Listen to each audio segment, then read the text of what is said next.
Assalamualaikum dan selamat pagi teman jalan.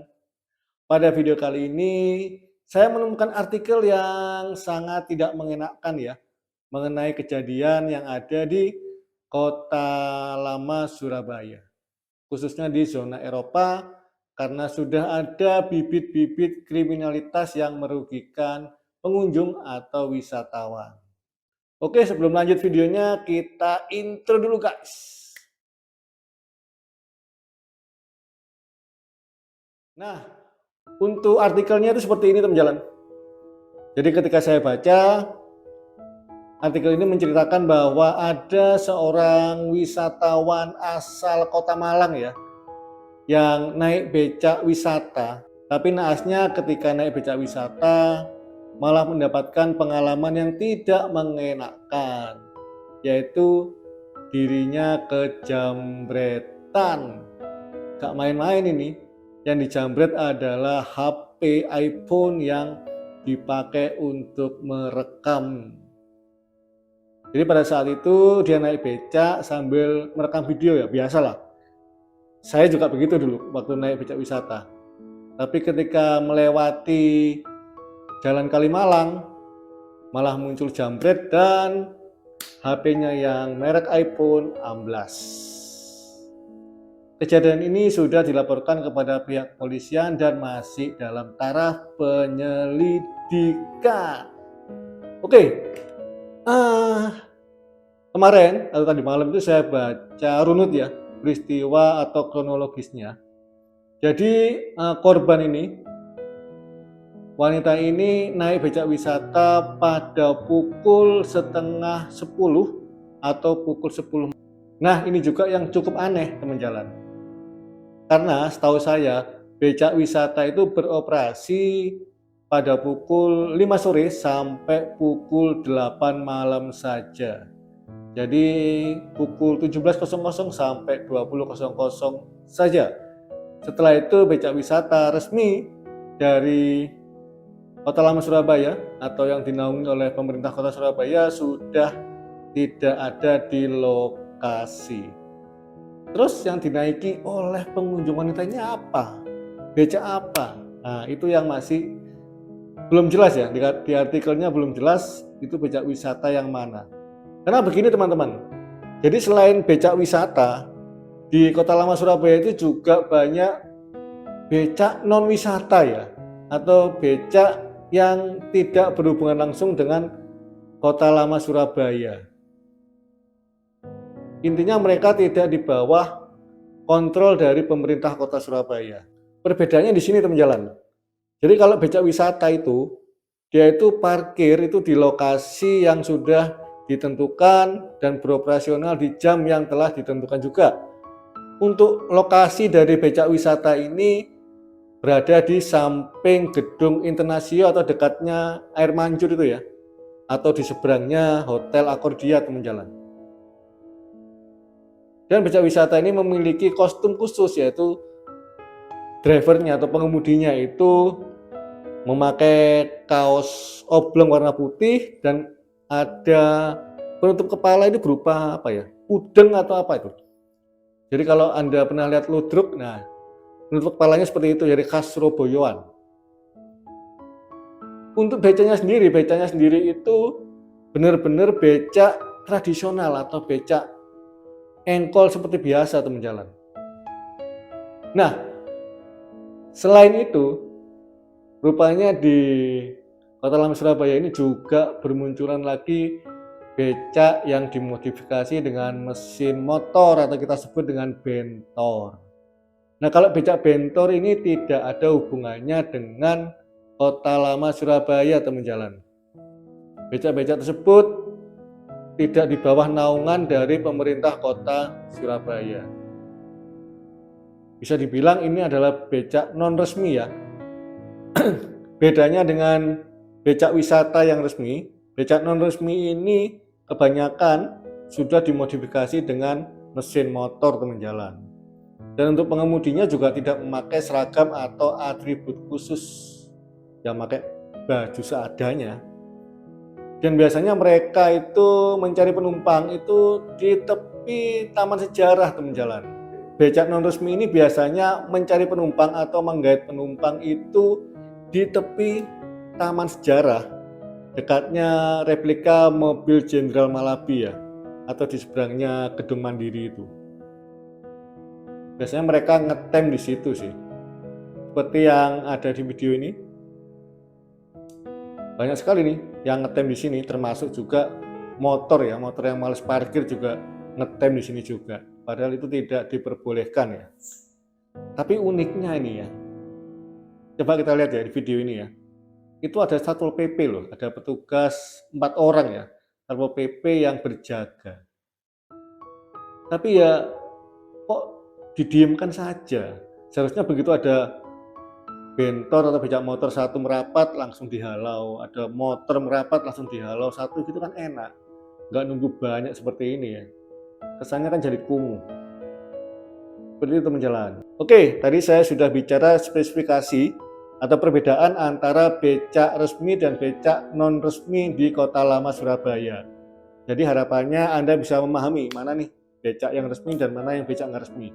Untuk tarifnya becak resmi itu 20.000 per becak teman jalan. Ini per becak ya. Jadi becak itu biasanya bisa ngangkut 2 orang dewasa maupun 1 anak kecil lah.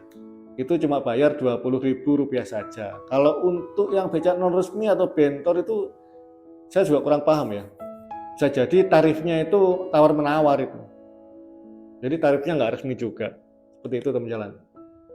Untuk rutenya sendiri bermula dari samping Gedung Internasio ya. Kemudian jalan terus sampai naik ke Jembatan Merah dan turun hingga masuk ke kawasan Pecinan atau Kota Lama zona Pecinan. Dari situ kemudian becak wisata ini akan berbalik arah dan masuk ke Jalan Kalimalang teman jalan. Setelah keluar dari Jalan Kalimalang, becak wisata akan masuk ke Jalan Karet untuk putar balik lagi dan naik kembali ke Jembatan Merah. Dari Jembatan Merah, becak wisata ini akan melaju ke Jalan Jembatan Merah yang ada halte tram yang sekarang dipakai untuk penjualan UMKM itu ya, makanan minuman. Kemudian masuk ke Jalan Meliwis, tempatnya siropen ya, pabrik sirup, dan keluar di Jalan Beranjangan hingga kembali lagi ke Jalan Raja Wali menuju ke lokasi parkir. Untuk durasinya sekitar 6-7 menitan lah, mulai dari awal sampai kembali lagi ke Jalan Raja Wali, seperti itu. Nah, kejadian penyambutan ini berada di Jalan Kalimalang, yaitu putar balik ketika akan menuju ke Jalan Karet. Nah, kondisinya Jalan Kalimalang itu seperti ini ya. Kalau sore seperti ini teman jalan. Kanan kirinya itu gedung-gedung kosong yang mangkrak. Dan ini sepi banget asli. Sepi banget. Dan kalau malam itu seperti ini kondisinya. Ini saya ambil dari videonya YouTube Traveling ya. Untuk linknya nanti saya sertakan di deskripsi kalau Anda mau melihat video-videonya. Bagus juga kok video yang lain. Segelap ini ya, segelap ini ketika becak wisata itu akan masuk ke lorong Jalan Kalimalang. Gak heran Rek, aksi penjambretan atau aksi kejahatan berlangsung di tempat ini karena lokasinya ya seperti Anda lihat di video, ngeri bos, peteng. Itu pun hanya ada 1 lampu sorot saja. Kanan kirinya blank. Dan kejadiannya ini berlangsung pada pukul 9:30 sampai jam 10 malam. Bayangkan itu, segelap apa tempat itu. Jadi kalau Anda berwisata mau naik becak, please pakai becak yang resmi saja dan jangan bepergian di atas jam 8 malam. Dan kepada pemerintah Kota Surabaya, saya harap untuk rute di Jalan Kalimalang ini dihapus saja lah untuk becak wisata karena memang ini sangat membahayakan. Kalaupun memang dipaksakan harus lewat sini, paling enggak ditempatkan ada 1 atau 2 personel Satpol PP ya untuk menjaga keamanan. Karena ini berhubungan dengan apa ya? kenyamanan pengunjung dan keamanan pengunjung, serta yang pasti keselamatan pengunjung gitu loh. Ini kita masih untung loh, kita bisa dibilang masih untung ini jambret yang mengambil HP kemudian jambretnya lari. Gimana kalau kemudian ada aksi kekerasan? Wah, itu nggak bisa dibayangkan lagi kerugiannya apa itu, selain harta, benda juga nauzubillah min dzalik ya, kalau terjadi nyawa juga di situ kerugiannya. Jadi kalaupun memang lokasi di Jalan Kalimalang ini dipaksakan untuk tetap ada, tolong ditempatkan personel keamanan yang mumpuni ya. Karena ini tanggung jawab kita bersama sebenarnya. Untuk membuat wisatawan merasa aman dan nyaman ketika berlibur di Kota Lama Surabaya. Dan bagi Anda yang ingin berlibur di Kota Lama Surabaya, pastikan untuk memakai kendaraan wisata yang resmi ya, seperti becak hias itu setiap hari ada. Lokasinya tadi sudah saya beritahu di samping Gedung Ternatio. Ongkosnya 20.000 tanpa harus tawar-menawar. Dan juga maksimalnya itu pukul 20.00 atau jam 8 malam. Kalau di atas itu ada pengemudi becak yang menawarkan jasa, itu sudah pasti bukan becak resmi dari Kota Lama Surabaya. Dan please bagi pengunjung yang ingin melihat suasana dekat Kota Lama Surabaya, silakan parkir di lokasi yang telah ditentukan ya. Jangan parkir di tempat-tempat yang telah dilarang untuk parkir. Untuk di Gedung Ternasio, Anda bisa masuk aja ke JMP itu cuma 5.000 kok parkirnya. Kalau untuk mobil cuma 8.000. Jadi cukup terjangkau lah, cukup terjangkau dan aman kok. Daripada Anda parkir di tepi jalan, malah membahayakan keselamatan Anda sendiri nanti. Oke, seperti itu dulu teman jalan berita yang tidak mengenakan ini. Dan semoga ada perbaikan ya dari semua pihak, terutama dari ini ya, dari Pemkot Surabaya sebagai pengelola, untuk memperhatikan lagi lah jalur-jalur mana yang aman untuk dilalui. Paling enggak udah nggak usah dipakai lah Kalimalang itu, cukup di zona Eropa saja loh. Muter-muter itu sudah terang banget, lampunya sudah enak banget, nggak usah sampai ke Kalimalang yang cukup gelap seperti itu, karena sangat membahayakan.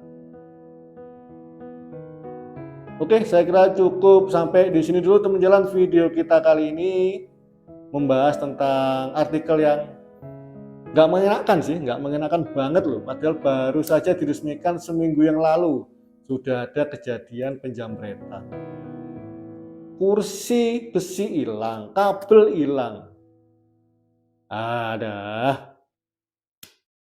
Oke, kalau gitu terima kasih sudah menonton video ini sampai habis.